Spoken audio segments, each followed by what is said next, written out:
ஒரு நிமிஷம் கேளுங்க. அப்பா நான் நீ ஸ்கூல் போகலப்பா, அம்மா நான் நீ ஸ்கூல் போகலமா அப்படின்ட்டு குழந்தைங்க உங்கள்கிட்ட கேட்டிருப்பாங்க.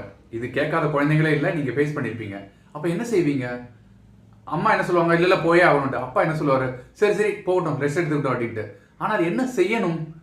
ஏன் நீ போக மாட்டே அப்படின்னு காரணம் கேட்கணும் நீங்கள். அப்போது நான் ஹோம்ஒர்க் பண்ணலை திட்டுவாங்க, இல்லை நீ டெஸ்ட் இருக்கு நான் படிக்கலை, அந்த மாதிரி சுச்சுவேஷன் இருந்ததுன்னா நீங்கள் வந்து சரின்னு சொல்லி விட்டுட்டீங்கன்னா என்ன ஆகும் ஃபியூச்சரில்? இது அப்படியே ரொட்டீனாக மாறி அவங்க எந்த ஒரு சந்தர்ப்ப சூழ்நிலையும் எதிர்கொள்ள தயங்குவாங்க. நீங்கள் அதுக்கு பதிலாக நீ போ, என்ன ஆனாலும் பரவாயில்ல, ரிசல்ட் எப்படி வந்தாலும் பரவாயில்லன்ட்டு நீ வந்து போராடி தோக்கணும், போராடவே தோக்கக்கூடாது, போராடாமல் நீங்கள் தோக்கக்கூடாது, எதிர்கொள்ளவே நீ பயப்படக்கூடாது அப்படின்னு நீங்கள் சொல்லி அனுப்பணுமே தவிர சரி ரெஸ்ட் எடுத்துக்கோன்னு நீங்கள் விட்டுறாதீங்க.